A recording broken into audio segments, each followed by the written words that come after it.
Suzanne's Paparazzi Jewelry, 24/7 shopping available. 160920 is the code. Show her some love, like she showed us.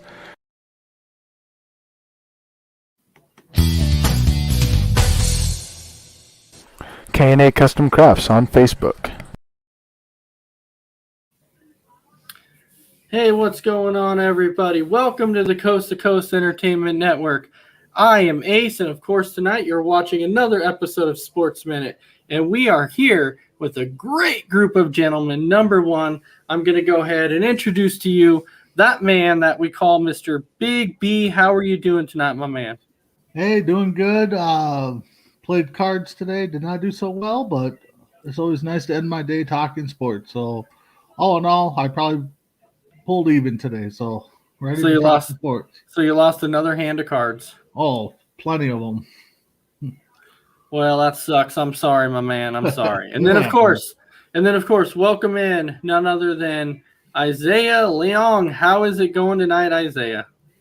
It's going great. Wednesdays are always awesome because I get to do 2 shows in one day. So it just makes it even better having to talk or getting to talk sports double the times I get to talk sports in a single day. So that's always fun. And my Lakers are beating the Miami Heat right now without LeBron James, without Austin Reeves, and without, I forgot there's 2 more high impact players. But it's so good right now to see, though I don't want to celebrate just yet because I know that they're allergic to keeping big leads and will probably choke it away. So we'll see. We'll see, man.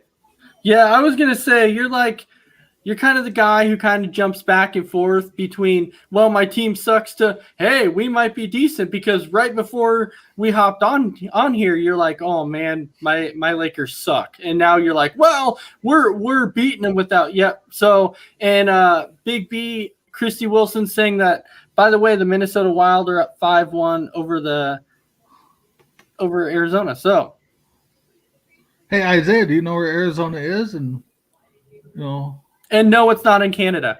Yeah, it's actually the state below and to the right of California. See, I know my geography. What's the hockey team called? Isn't it the Coyotes? Thank you. It was right there. I was gonna I had Phoenix pop into my head somehow. They used to be called the Phoenix Coyotes, yes. So it's like right there on the screen, and it seems to make you really happy. I don't know. But anyway, we have some awesome topics for you tonight that we have prepared. And the first topic it looks like, that I thought was going to be a lot of fun, that I was going to be ready for, and I really had to do this topic because I thought, Big B, I thought you might find it fun, Isaiah. I thought you might find this one fun also. So the first topic that we're going to talk about is we're going to talk about the biggest collapses in sports history to actually lose a division. And I know when we had this previous conversation before hopping on, Big B, you were talking about how you're like, well, there may not have been much out there. There was some, and when it came to it, there might be one that you're overlooking quite a bit until you think about it, and then you're like, oh, that makes sense. That makes a lot of sense now when we talk about the epic collapses for division-wise. So, Isaiah, I'm going to let you start out first, and you say, what do you have for your top 3 for collapses of division-wise? So I got a lot of them in baseball. So I got 3 of them, actually. The first one that I have, it's going to pain me to say this because I work for them and also I am a fan of them. And that is the 2014 Oakland A's, who had the best record in baseball at 42-19, I believe, at the trade deadline. And I don't know if you guys remember this, but that was a year that they went all in. Billy Beane and Co. went all in. They pushed their chips to the middle of the table, and they traded for Jeff Samardzija. They traded for John Lester, and they gave up Yoenis Cespedes, I believe, to the Red Sox, if I'm not mistaken. And also they brought in Sam Fode and also Jason Hamill as well in that epic trade deadline that the A's had. And the A's thought that they were going to win the World Series. I believe they were up like 8 games in the division on the Los Angeles Angels, and they just choked down the stretch. They had one of the worst records in baseball after the trade deadline, and they went from a team that was 42-22, and they had to somehow, some way claw back in the final weekend of the regular season, and they had to beat the Texas Rangers. Sorry, Nate, but they had to beat the Texas Rangers at the final game of the regular season just to get a wild card berth. That's how epic of a collapse that was for the A's. And as you guys know, in the wild card game, the A's ended up losing to the Royals when they had like a 7-3 lead in the 7th, and they just blew it and lost that game. So I would say that was one of my epic collapses. The other one is an A's. I didn't mean to bring this up, and I think you know where I'm going to go with this, is the 2011 Atlanta Braves. The 2011 Atlanta Braves, they had like a 9.5 game lead on the, I believe it was the New York Mets. No, it was the Phillies. It was the Phillies. It was the Phillies. Okay. Yeah, so they had a 9.5 game lead on the Phillies, and they also had a 9 game lead on San Francisco and a 9.5 game lead on St. Louis for the wild card. And the Giants, they faded, but the Cardinals, they roared back, and it seemed like the Braves' lead was safe in the final week of the season. I guess they were up like 3 or 4 games with about 6 games to go, and somehow, some way, on the final day of that regular season, St. Louis won, and the Braves they blew it against the Philadelphia Phillies, allowing the Cardinals to win that. Was it the division or no? It was the wild card. It was the wild. No, card. It was division. They allowed the Phillies to come back and win division, and then they ended up blowing the wild card to the Cardinals at that point. But right. it was the Cardinals and I believe the Giants, because they actually ended up not making the playoffs at all because they completely collapsed. And so when you said sorry for bringing that up, no, I mean, don't be sorry, because it was definitely one that was going to be brought up. I was going to bring it up, and they're my favorite baseball team, but I was going to bring it up too because it was one of the biggest collapses, that you've ever seen in baseball. But when we talk about, did you have another one first before? Yeah, I was going to go with there was another collapse that same year too. The Braves collapsed, and then you have the Red Sox, who were up, I believe, like 10 games or 11 games. Actually, hold on. That was actually the Yankees. The Yankees collapsed. That was the same year because the Rays beat the Yankees in the final game of the season to leapfrog them. So you had 2 collapses in the same season. It was the Braves who collapsed and the Yankees. The Yankees, right. The Yankees were the ones that had like a huge lead on the Rays, and they ended up collapsing and losing the final game of the season. And I think the Yankees outright missed the playoffs as well. So, those are my 3 epic collapses that happened all in baseball. All right, so since you went baseball and you mentioned those, I'll stay away from those collapses because those are the typical ones you're going to bring up in baseball. But when you think about the NFL and Big B, where I was going with this one that I thought you might remember, but if you think back to the 2003 season when the Minnesota Vikings started 6-0, and they ended up finishing the season with a 9-7 record. That was the same season that they missed out on the playoffs because they allowed a Hail Mary that Josh McCown threw to Tyrone Poole or Nate Poole in the back of the end zone in walk-off fashion for the Vikings to miss out on the playoffs.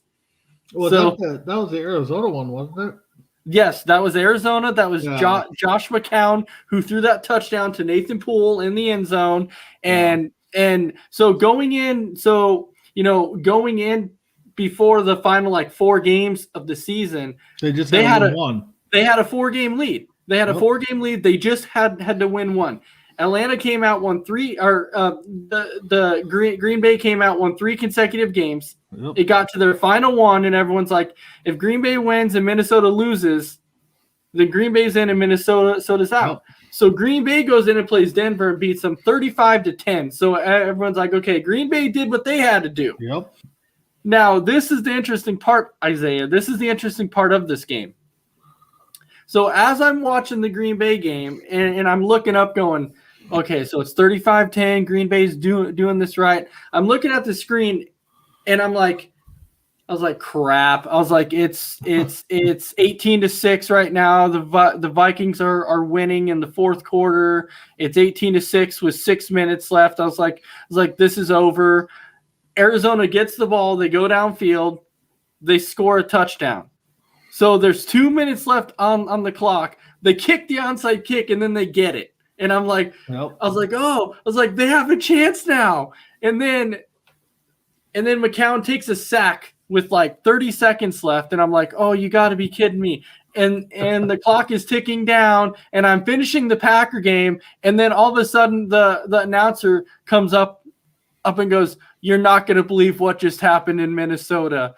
And I'm sitting there going, wait, what just happened? It comes up. Excellent. It was in Arizona. Yes, Arizona. I'm sorry. Yeah, it was in Arizona, and they come up, go, you'll never believe what happened. And it comes up and shows the replay. I'm like, oh my God. I was like, that was crazy. But yes, that was a big epic collapse that happened there. And then the other one that happened football wise too, because there was actually quite a few of them. But if you remember the 2008, this was when Brett Favre had just left the Packers, goes to play for the New York Jets. And the New York Jets came off of a 4-12 record. Well, when he takes over at quarterback for the Jets in the first 11 games, he leads them to an 8-3 record. On their way to making the playoffs, and you're like, okay, the Jets are going to win the division. They finish with a record of 9-7. So they won one more of their remaining games. And I thought there was no way they could have had that epic collapse. And it happened. And it was horrible. But it turned out that after all that Favre was playing with a torn labrum.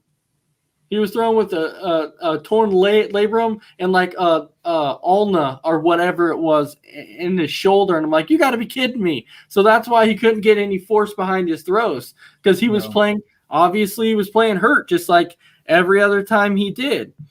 And then the other one was when the San Diego Chargers, and this was when they were San Diego. This was back in 1987. They start the season 8-1. And they finish the season 8-7. This was when they played 15 games. So they started 8-1 and they lost 6 consecutive games. And they were 5 games up in first place. And they lost 6 consecutive games and they blew it. But the Chargers also did it again. And I believe this was back in, I want to say it was somewhere around like 2006 or 2007 or something. It was like 2006, 2007. The Chargers had a 4-game lead with 4 games left. And they lost 4 consecutive games, and the Broncos won 4 consecutive games. And they ended up winning the division. So those were my top collapses. So we have a few comments that are up here. And Nate saying, yeah, it's pretty much the Mets every year. It's true. The Mets always manage to somehow choke the game away or the season away every year. They do it. They do it every single year. And then this year too. Yep. Welcome in William Hudson. And then Christy Wilson is saying not even Brett Favre could save the Jets. He was close. But he couldn't quite do it. And then Ishmael saying, I got one. How about the 2010 Broncos with Josh McDaniels? They started 6-0 and somehow collapsed and missed the playoffs. I do remember that because that was the year that they had Jay Cutler at quarterback. I do remember, and Brandon Marshall and they. It might not have been Cutler. It might have been Kyle Orton, but it was one of those two. It was Jay Cutler or Kyle Orton. I don't remember, but they had that epic collapse. And the 2015 season, when the Cowboys finished 4-12, Tony Romo got hurt. The team lost 7 games in a row. All right.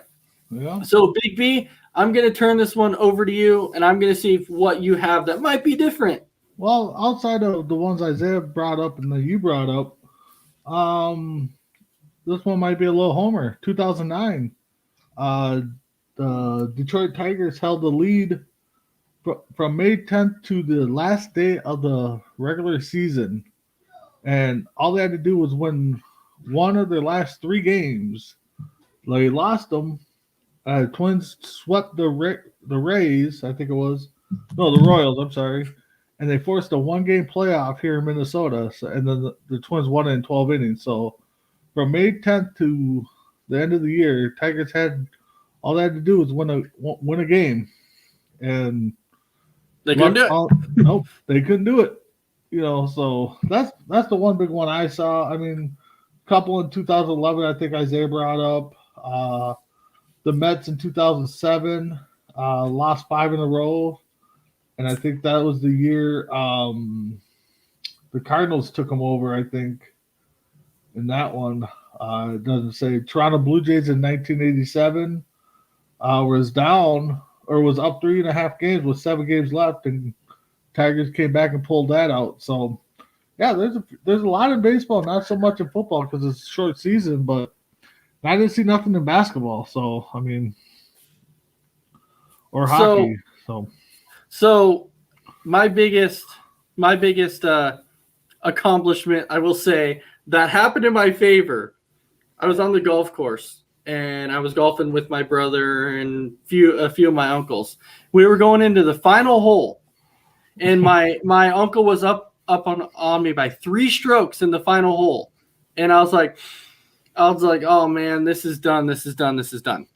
And he somehow choked away 3-stroke lead in the final hole, and I came back and beat him by a stroke. Wow. Because it took him 6 shots in the final to get it in, and it was a par 3. And I was able to put it right. It was close to a hole-in-one. It was right there, and I got it in 2, and it took him 6. And I was like, dude, you choked the 3-stroke lead in the final hole. I was like, that was awesome. And so that's just like the movie Tin Cup. All you had to do was put it on the green in the last hole of the U.S. Open. I got one even more epic than that. And Chris, hold on one sec. So Chris Levin is saying, happy collapse, the 04 Yankees. Yep. Anytime definitely. they collapse, I'm happy. Oh, I love it. Them or the Dodgers. If those 2 choke, I'm completely happy. Yeah. All right, Isaiah, you had your little story. So I wasn't playing golf, but I was playing basketball against a friend, 1-on-1. And oh my gosh, I don't even know if I should share this because I have a feeling now that if I share this, then my whole entire reputation will be just broken and lost completely.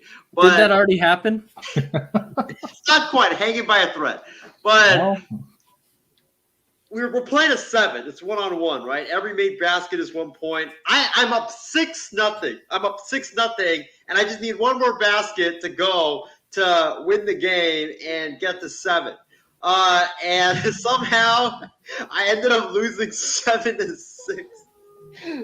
I was up 6-0, and then I started I don't know what happened to my mind, but I guess I thought I was Devin Booker, and I started bombing away from 3, and I missed literally every single 3 that I attempted, and I ended up losing 7-6. I didn't drive in.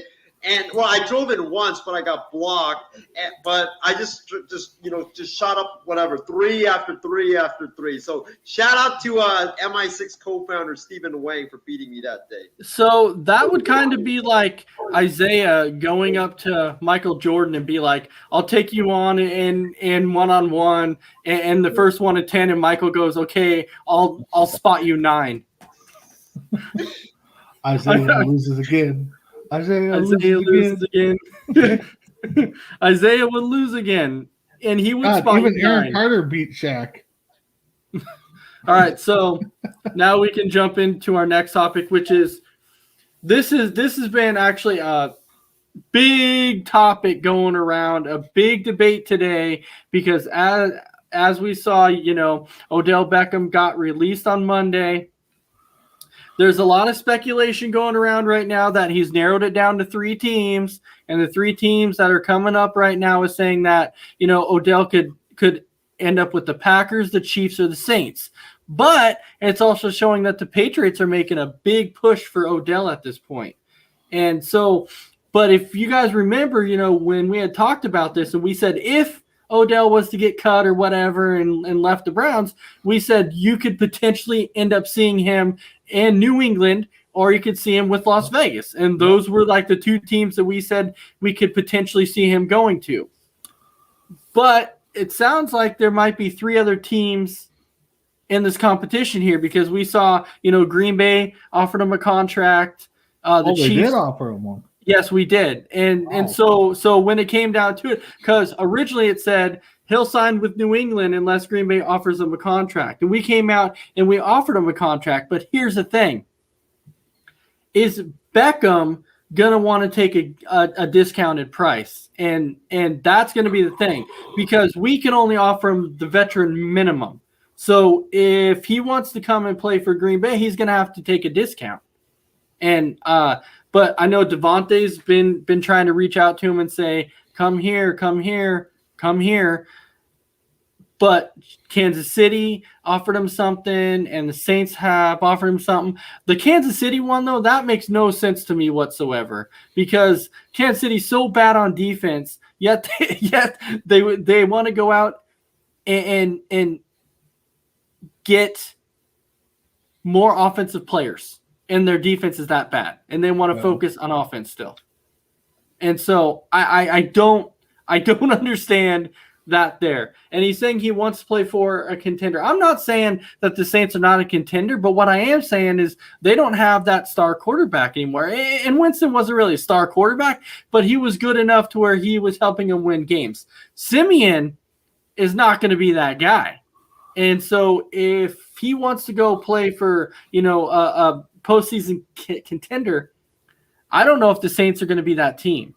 And the Patriots, they might be able to make a wild card run, maybe, but he's going to want to go play for a contender. So it's going to be interesting to see where he goes. Is he going to take less money to play for Green Bay, or is he going to want to take more money and go play for the Patriots or Saints? So Isaiah, where do you think Odell's going to go? Wow, it's very tough, because like you guys, Kansas City to me makes no sense, because their issue is not offense. Their issue is defense. They have one of the worst defense right now in the NFL. The Chiefs, I don't know why they keep trying to get these like offensive stars when, what are you going to do? Put them on, you're going to convert Odell Beckham Jr. to cornerback? Is that what you're going to do? You don't need him. You need defensive help. And I don't know why they didn't trade, or they traded for Melvin Ingram, but that was it. But I don't know why they didn't do more when it comes to trading for an elite corner at the trade deadline, because it seemed like there was a lot of great corners out there available at the trade deadline. But in terms of where he should go, right now it's the Chiefs, the Packers, the Saints. New England's making a big run for him. I don't know what he wants, honestly. Does he want to be back to the Odell from the New York Giants days, where he was the number 1 wide receiver? He was the guy getting all the targets. If so, then go to New Orleans, because you would be the number 1 wide receiver. You would be getting all the targets. But if you really want to win, then I say go to either Green Bay or Kansas City, because I think the Patriots, I don't think you would be the number 1, because there would be so many. They have so many receivers already. Plus, they want to just run the football and play like a conservative style of football. And also the Patriots, I don't see them like winning the Super Bowl. My sneaky pick, to be honest with you, and I said this on one of our shows on MI6 today, and that was the Denver Broncos. If I'm Odell, I would go to Denver, because right now I think Denver's in need of that number 1 wide receiver. I don't think they really have it. I think Sutton he's good, but he's not proven. Tim Patrick's not a number 1. Jerry Jeudy's been like inconsistent. He's been injured all the time. And if you look at Denver's schedule, they're 5-4 right now. They've got the Eagles this upcoming weekend at home, so they should win that game, then you will be 6-4, and then you got the Chargers, the Chiefs. If you can manage to split one of those 2 games, you'll be 7-5, and then you got the Bengals, the Lions, and I guess they got one more bad team coming up. So they could potentially win 9 or 10 games if they beat up on the bad competition, take your business there, and then manage to split with the Raiders, the Chiefs, and the Chargers, which you could do considering the fact that the Chiefs right now aren't really that good. Raiders are inconsistent. So Denver could ultimately, if they get Odell, get that number 1 receiver, they could end up winning 10 or 11 games, and maybe if you win 10 or 11 games in the AFC, you're definitely making the playoffs. I'm really confused at this point. I don't think he's going to go to a team like Denver, because I think he's going to see them as not a shot at a Super Bowl. I don't think he's going to see them as a true contender. So I don't think that's why you'll see him going there. Well, especially since they just gave up on their best defensive guy, so. Yeah, and so Christopher Levins is saying it's like the Chiefs are trying to emulate those early, the 2010 Patriots, where they were scoring 52 points but giving up 47 points. Yeah, absolutely. So, and that's kind of what it seems like they're trying to do. But when it comes down to it, Big B, where do you actually see him going?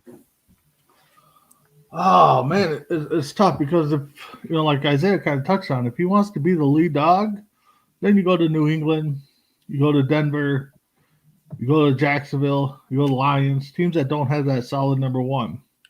But if you want to go and win, yeah, maybe you might still pick the Patriots, because they're still in the hunt there. But Green Bay is going to be your option. I mean, you're friends with Adams. They got a solid team there. I mean, Kansas City is going to be the team that, needs to put up 50 points to beat a team. And you can't do that 17 games or 10 games left, whatever. You're not going to be able to do that in the playoffs if you don't have a defense. So if I'm Beckham and I want to get to the playoffs, the Bucks, but I think the Bucks already said they're out because they don't want him. They don't want him. So either Seattle, I heard, is in the mix for them. But honestly, I'd say Green Bay. You got the solid quarterback. You got a decent running game. You got a solid receiver. You're the number 2, number 3 at most. He would technically be the number 2 because the only guy we really have is Adams. Yeah. So he would get plenty of targets. You're the number 2 there, and it'll help their running game. Might help their defense, keep them off the field. So, but yeah, if I want to be the number 1, I go to a team that doesn't have it. That so more or less I'm going for the money because they're going to offer me more. But if I'm going to go for the ring, I'm going Green Bay. He should sign with Green Bay. Well, that's the thing though too, is like you're talking about if he wants more money and he wants to be the number 1 guy. The problem about signing with the Saints though is he's going to have to see if this is a 1-year thing to where he's going to go play on a 1-year deal. You can't really go Saints, and the reason for it is simply because of the fact they're not winning a Super Bowl with Trevor Siemian. They're not doing it. I would take the Saints if they had Winston still. Yeah, but with Siemian there, that's not a good choice. No, in Denver, Teddy Bridgewater is decent, but they just gave up on their defense, so they're kind of in a semi-rebuild mode. So I would take them out of the equation. I think it's going to come down to the money factor, kind of, or if Adams can get to him and be like, dude, come here, let's win a ring, and then we'll talk extension later. So I think Green Bay is I think he's gonna go Green Bay. Well, it'll be a wait and see thing. I know he said tonight that it could take a couple more days before he makes a decision because he's weighing his options. So we'll see if it happens tomorrow. You would have to sign tomorrow to be eligible to play? If he wanted to technically be eligible to play on Sunday, he would have to sign tomorrow. Yeah. And so I don't know if he's going to wait a couple more days and say, I'll sit out this week and play next week, or if he's going to be like, you know what, I want to sign tomorrow, get out there, learn the playbook, and get going. Yeah. And no, not the Vikings. They're they're kind of in the Denver situation right now, where they're kind of they're kind of the in betweener. Yeah, they're kind of in between, where a couple more losses and they're going to blow up the whole thing.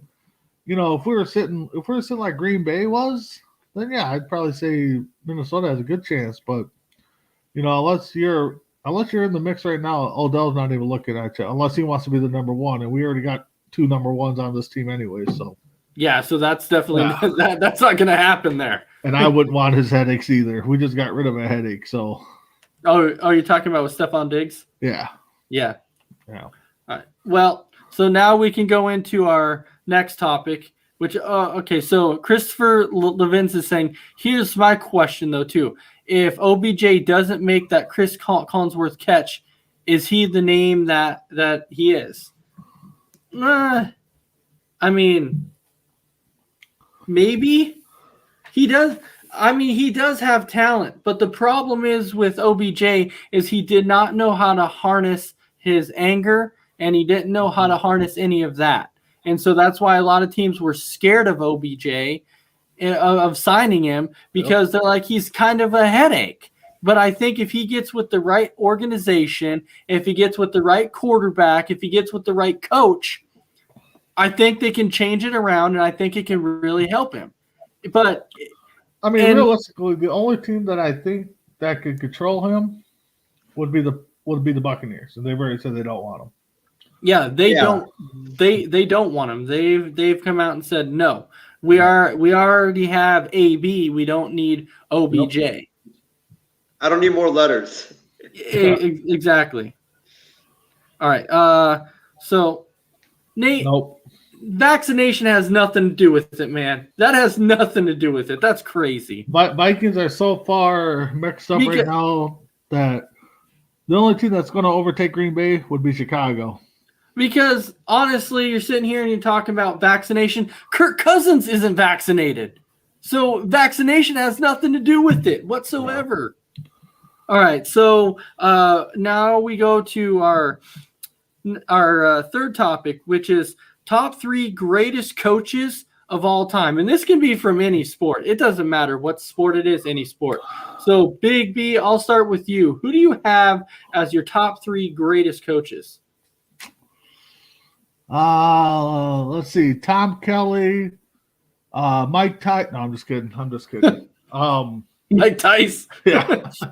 Well, I mean, all honesty, Mike Tyson. Never heard of that name in a long time. Yeah, because you don't know football. I would go with Bobby Cox for sure for the Braves. I think what he did there. I mean, yeah, too bad they couldn't bring in more World Series, but they had a phenomenal team.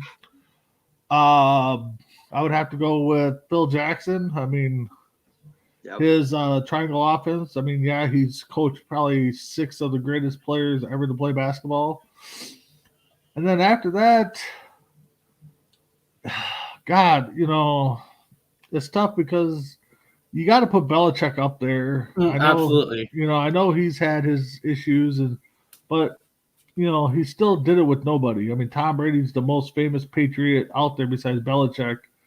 So I would have to say those 3. I mean, Chrissy Wilson's naming out 3 of hers. Of course, they're all Dallas Cowboy coaches, which doesn't count. So, well, except for one of them, Vince Lombardi isn't a. Well, yeah, Vince Lombardi. I give her credit, but Jimmy Johnson coached the Vikings Cowboy team, so we're not going to count that one.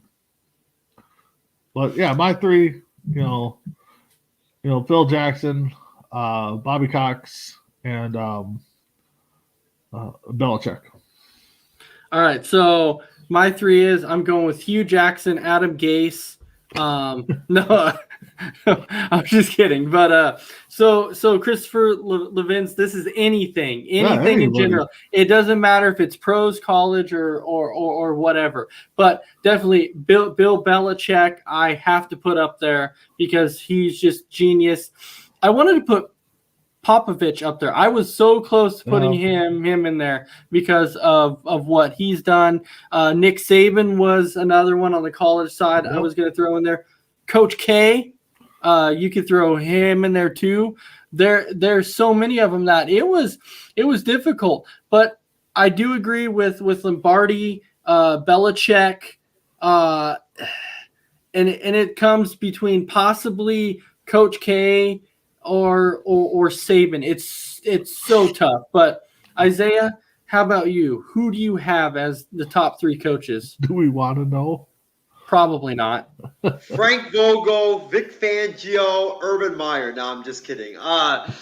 So here's my top 3 coaches. So I gotta go with, starting the NBA, Phil Jackson, because a lot of people are like dismissing Phil Jackson for what he did with the Knicks, and he was terrible with the Knicks. But you can't dismiss what he did as a head coach, even though he coached like so many great players. The guy won, I believe, what, 6 championships, 7 championships, I something think like he won that. a total of 8, didn't he? Yeah, it was. Mhm. It was something like, I think he won what, 5 with the 5 or No, 6 he won with 6 the with the Bulls. Bulls and 3 with so he 6 won with the 8. Bulls, yeah. Yeah. Yeah. So he won like 8 championships. So you gotta definitely put him up there. His triangle offense really innovated the game of basketball. And then the other 2 I will say is probably Nick Saban. You have to throw Nick Saban in there, considering what he's done in college football, winning all those titles. I'm gonna surprise you guys with like my last one, Joe Torre. Joe Torre with the Yankees. He had like a lot of playoff appearances. I think he won did he win 4 titles or 3 or 4 I titles? don't think. I think it was Torre 3. I Was think it it was 3. Yeah, I think 3 titles, I think, and I think like 5 World Series appearances. Because I think the last title they won was Girardi, if I'm not mistaken. Yeah, I do believe so. I do those believe are my so. 3. I was gonna say Jimbo Fisher, but I was like, nah. Nah, come on. You have to respect the Adam Gase and the Hugh Jackson. You have to respect all those guys, man. Those guys were awesome coaches. But Jimbo Fisher won 1 national championship and has gotten a combined $300 million in salary. Like, it's amazing. Amazing what this guy does. I mean, but there's so many coaches out there that you could consider for top 3. It's simply amazing. All right, so now we go to our next topic, which is our NBA topic. So we look at the NBA. It's still early in the season, but your favorite teams minus Isaiah, he doesn't count because he doesn't necessarily have a favorite team per se, I guess. But I would, in Isaiah's argument, I would say that if he does have a legit favorite team, it would be the Lakers. He does trash talk them quite a bit, but yeah, he's probably got fans of 100 different teams, but he's a front runner. Okay, oh, yeah. so anyway, Big B, I'll start out with you on this one. So when you look at the trade deadline, do you foresee your Timberwolves doing anything at the deadline? And if so, what do you see him doing? Do you see him selling or what? Oh, it's tough because if I believe they're going to be in the mix in the playoff run. So how much do they want to sacrifice? Because it's going to be picks because we don't have many assets. I mean, outside of Russell and Cat and I can't think of the young guy right now. Edwards. Anthony. Yeah. Edwards, yeah. Edwards. And Russell. I mean, but so if they're in the mix, it's going to be hard for them to be a buyer because nobody's going to want anything but draft picks from us. And, we can't afford to keep giving up draft picks for nobodies unless we got an expiring contract or 2. I haven't really looked. But if they're not in the playoff hunt come trade deadline, I can see them moving Cat. There's been rumblings right now that he's not too happy with the way this thing's going lately. Over the last 6 years that he was here. So if they're not in the playoff hunt, I see them moving Cat. If they're in the playoff hunt, possibly they could move Cat still and try to get a better, younger piece and maybe some picks. But I see them staying pat mostly if they're in the playoff hunt. But if they're out of it, I can see them moving Cat. Well, right now, you guys are sitting at 11th, 12th. You guys are technically 13 in the Western Conference, and you're sitting at 3-7. And this was after your 2-0 fire start. Like you guys started out 2-0, and I was well, didn't we start out 3-0 because then we beat the Bucks right away too? Or, I can't remember. We're on a 5-game losing streak. Okay, I think right now you're on 6-game. So 6-game, yeah, 6-game, yeah. So you were right there. But so you kind of faltered off a little bit. Yep. Just a little bit, but so maybe if you guys are there in the end, just maybe you might not sell if you're close, but if you're not, there's nothing to sell there. I mean, Lakers are up by Towns, 2-0 Towns, you could definitely sell Towns. Towns would be the one to sell, but I mean, we wouldn't have nothing there to buy with, I guess. We'll give you Westbrook. We'll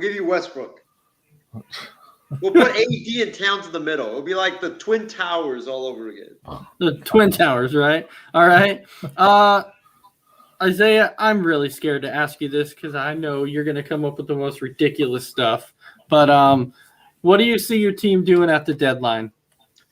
Not really that much, like Big B, honestly. Don't worry, I'm not that outrageous Laker fan that is going to be like, oh, we're going to get Ben Simmons, we're going to get Towns, we're going to get everybody in the league to pair with LeBron and AD and Russ.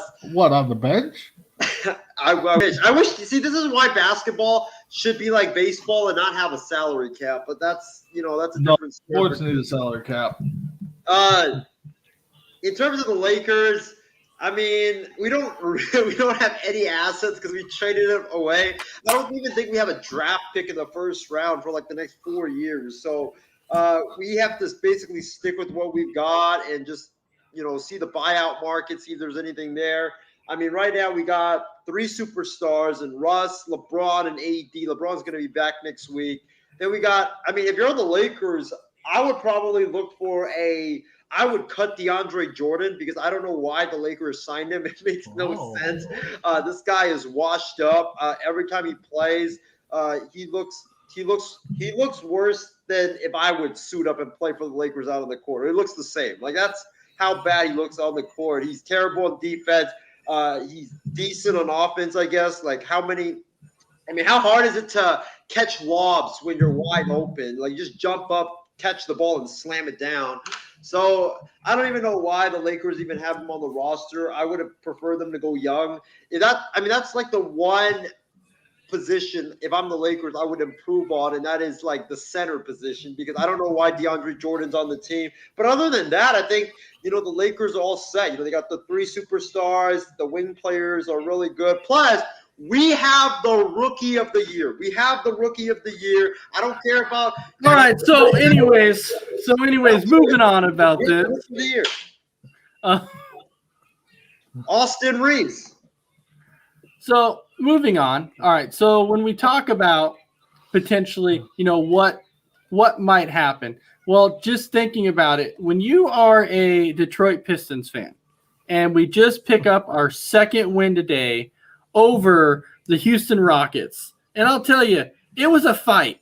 I mean, we had to fight to beat the Houston Rockets. The thing is people can sit here and talk about how, we're going to sell. What the heck are we going to sell at the deadline? Okay, the only person that's really worth anything on our team other than our young guys and Cade Cunningham and Killian Hayes, really the only person that's worth anything is Jeremiah Grant. And so, is anybody going to want Jeremiah Grant? Maybe, but what are you going to get for him? What are you going to get for Jeremiah Grant? When he came, because remember, he played for the Pacers originally, and then he came over to the Pistons. And when he came to the Pistons, he became an all-star. Well, it's not too hard to be the best player on the Pistons team, just to tell you. If you've never been an all-star and you want to be an all-star, come and play for us. You'll be an all-star because you will end up being the best player on our team. So with that, I don't foresee us really doing much of anything, to be perfectly honest. Besides, I mean, we always sell here and there, but selling, I don't know what's going to happen. So, Well, right when it now, comes looking at your roster, I mean, you got a couple guys that are free agents at the end of this year, which might be a selling point, and you've got 6 guys that have a team option for next year, which could be a selling point for some teams. So, if you guys don't sell now, I mean, going into 2023-24 season, you guys are going to have some cap space if you don't re-sign some of these players. So, which I guarantee you we won't, because we're in rebuild mode. But the problem is nobody wants to come to Detroit. That's the problem. Nobody wants to play there. So even if you have cap space, it isn't going to matter because you're not going to land any free agents. wow, you're still playing Blake Griffin and DeAndre Jordan and Dwayne Desmond. Welcome to freaking Stan Van Gundy. You're paying Dwayne for the next 3 years. Yep. Wow. Are you paying Drummond as well, or is that contract off the books? We bought him out, but you're talking about how he's playing for Miami. You guys are paying him for the next 4 years. But you talked about how who were you talking about? Dwayne Dedmon. Yes. So he's playing for Miami. All right. We're paying him. We're Griffin's paying the big one. Blake Griffin. Okay. Almost $30 million. Think about this. Welcome, like I said, welcome to when Stan Van Gundy was our freaking head coach and completely screwed us over. Yeah. Completely the dumbest thing to ever do was make that guy our head coach. He killed our franchise. We were already in the hole, but he put us even farther in the hole by basically looking at everybody on our roster and going, you know what? I got to have Blake Griffin. I have to have a guy who can only play 45 games a season because he can't stay healthy. So I'm going to take all of our young talent and I'm going to trade him for Blake freaking Griffin. Yeah. And what did that get you? That got you absolutely nowhere. That's freaking horrible. The worst trade ever. And when he did that, I'm like, dude, this guy needs to go, and this guy needs to go immediately. But when he came to Detroit, he wanted full control, and I can't believe they actually gave this man full control. That is something that no coach or GM should ever have full control. And I know Phil Saunders had it here. Had it here. I think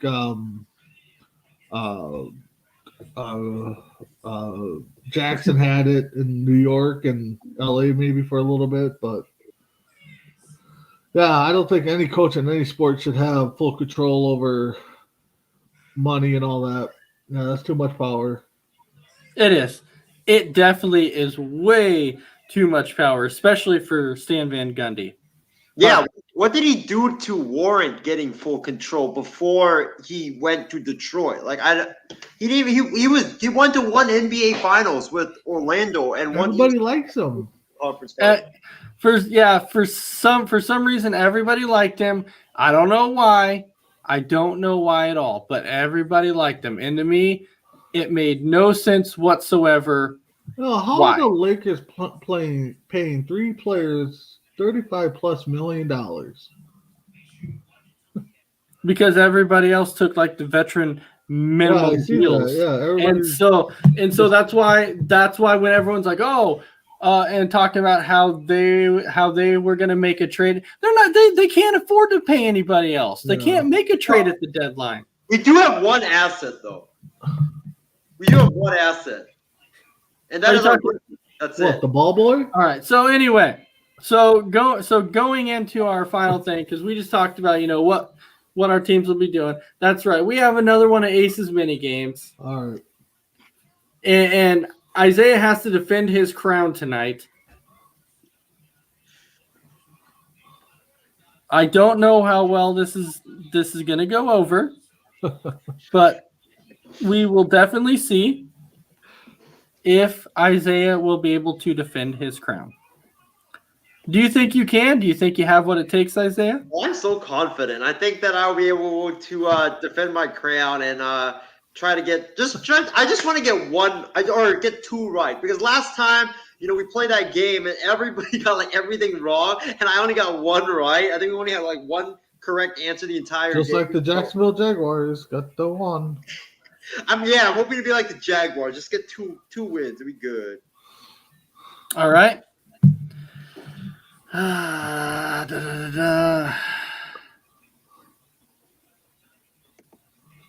Okay, so here's a question for you, Isaiah. So since you won the last time, you get a choice. Do you want to go first or second? Oh, the chumps to go first. I'll go second. All right. Oh, you're going second, Isaiah? I'll go second, yeah. I'll let Big B take it. All right. So, Big B, your question is, and this pertains to the NFL. Oh, God. Okay. How many players are allowed on a team? And this is, we're talking about like all together. How many players are allowed on a team? Does it say the active roster or no? It says the active roster. So 53.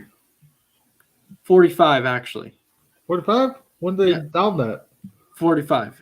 Because the other ones are like practice squad players. Oh, I thought it was 53-man roster. Okay. You're good. All right. So, all right. All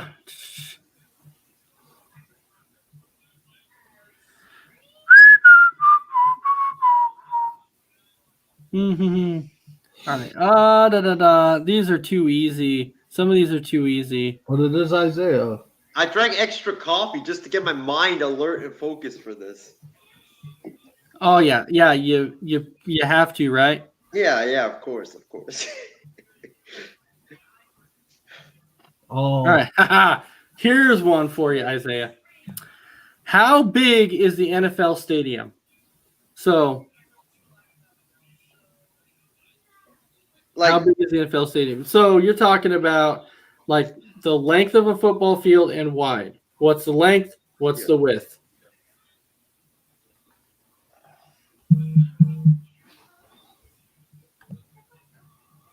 100 yards, right? Is the width. And then are you telling me to do it inches? No, I'm saying what's the length? What's the width? Gosh. Come on. You work for the Niners. Yeah, but I'm not a construction worker that does like all the measurements of the field. I'm gonna take a guess. I'm just gonna throw one out here. I'm gonna go 2,000 feet is the width. The length is because I think 100 yards to feet is like 1 to 2, so it's like 2,000 yards, and width is. Oh dear gosh! 2,000 yards on an NFL field. That's all. Oh my God. Oh wait, I got it. Give me 1,000 by 2,000. What? Yeah. All right. So, Big B, do you have any guesses? In yardage, it's 120 from the back of the goal to the back of the goal, and then it's 50 side to side, right? It's 100 from end zone to end zone, not including back and back, but it's 160. 160. Okay, so you're not counting the end zone. So it's 160. I don't know where Isaiah got 2,000. I thought you were talking feet, so I had to convert yards to feet. Just think if they played on a 2,000-yard football field, Isaiah, man, record would be broken left and right by week 3. I'm like, this is crazy. That's crazy. All right, so we need to clip that one up. That was crazy. All right, so Big B, your question is this: what is the basic equipment that can you name the basic equipment that the players are required to wear? A helmet, shoulder pads. Okay. Leg pads. I don't know the terminology in the nut cup, I believe. Okay. Yeah, I think that's it. You were almost there. You're almost there. And cleats, maybe? Okay. I can't think of another one.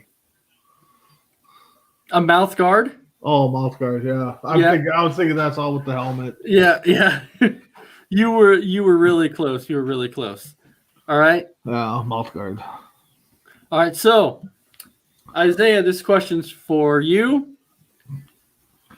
Is the dress code strict?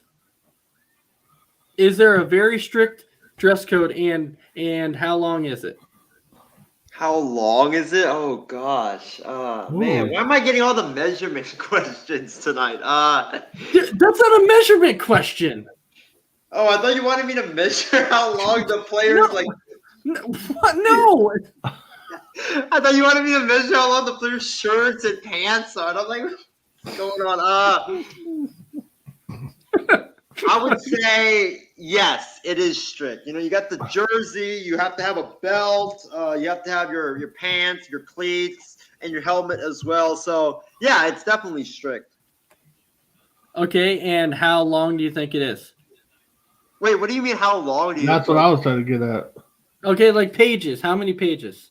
Oh. Oh, Give me 50 pages. 50. All right, so it's 5 pages, but yes, it's strict. It's 5 pages, 50 pages.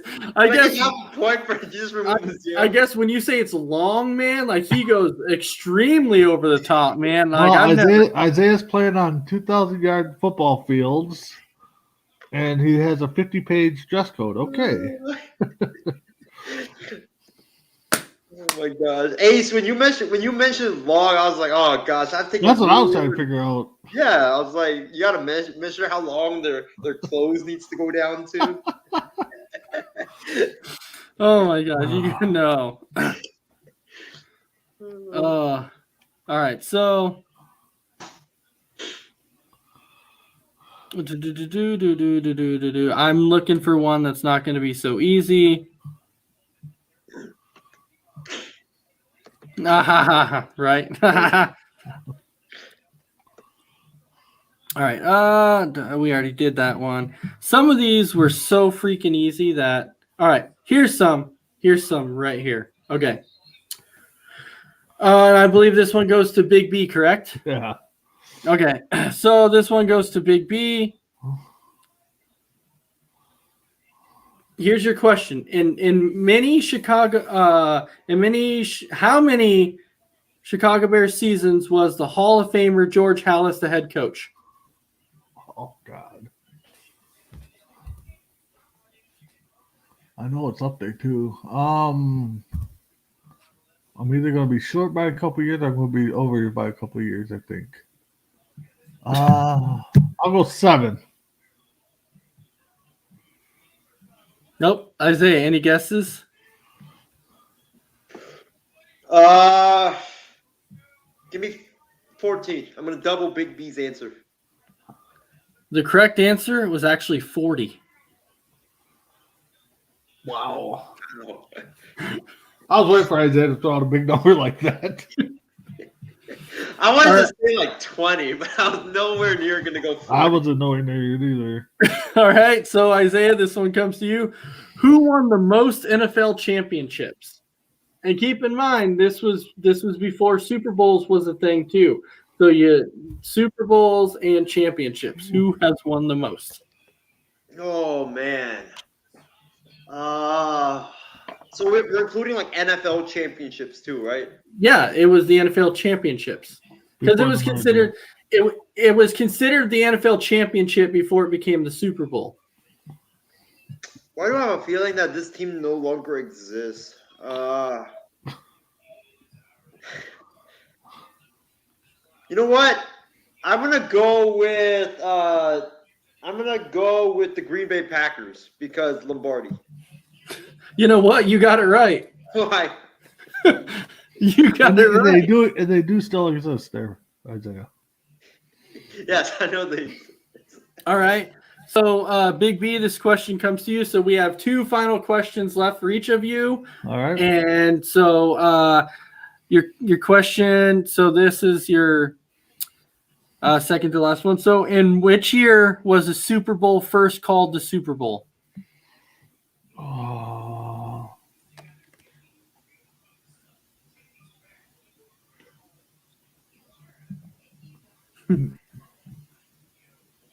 1960? No, that is not the correct answer. The correct answer is 1969. Oh.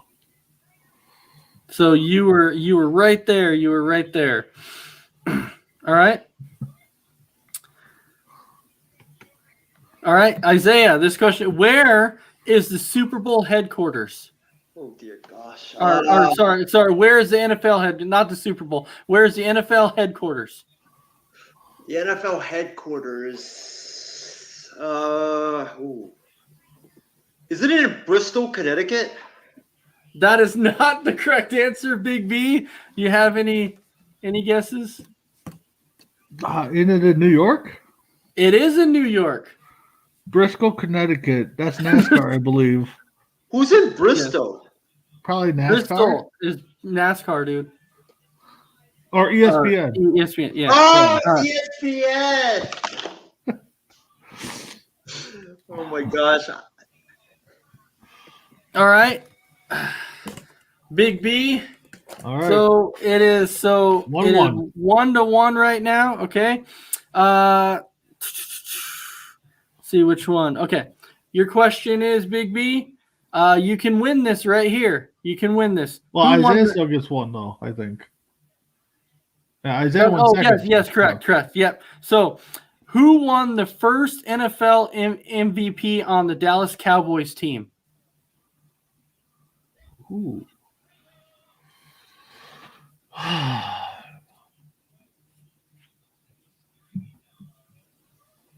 God, they've had to add some before that. I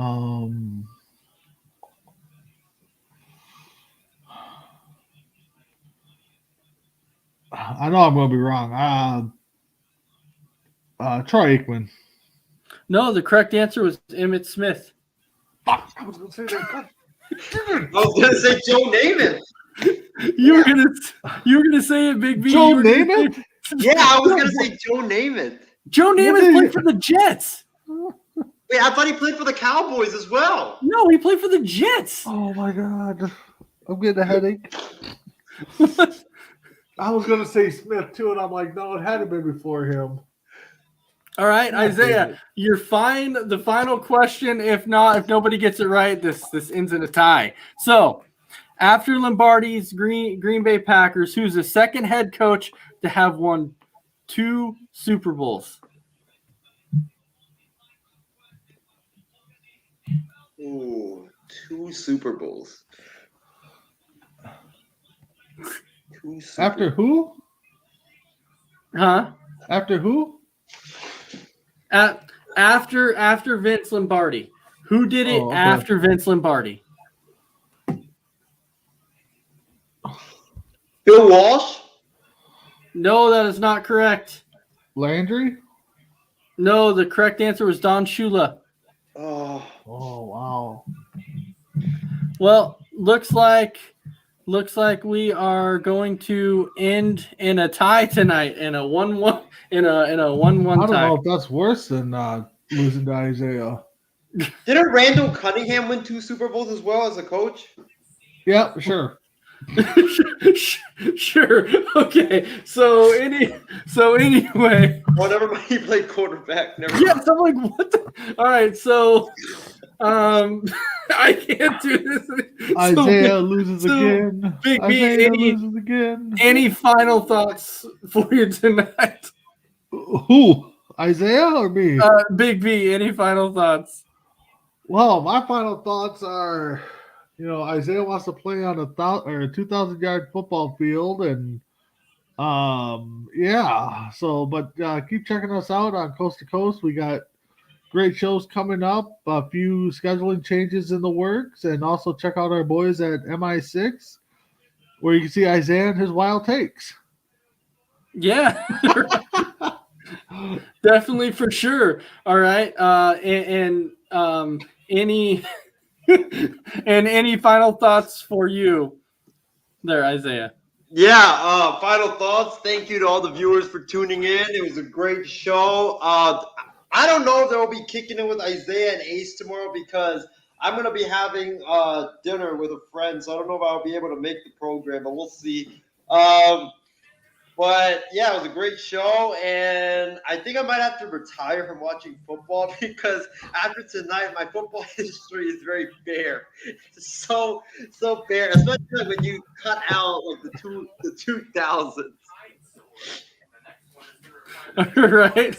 All right. So Chris says Big B should just be declared the winner after Isaiah naming 2 Super Bowl winning coach Randall Cunningham. I completely agree with you. All right. So with that, I hope everybody has a great night, and we will see you next time for another episode of Sports Minute.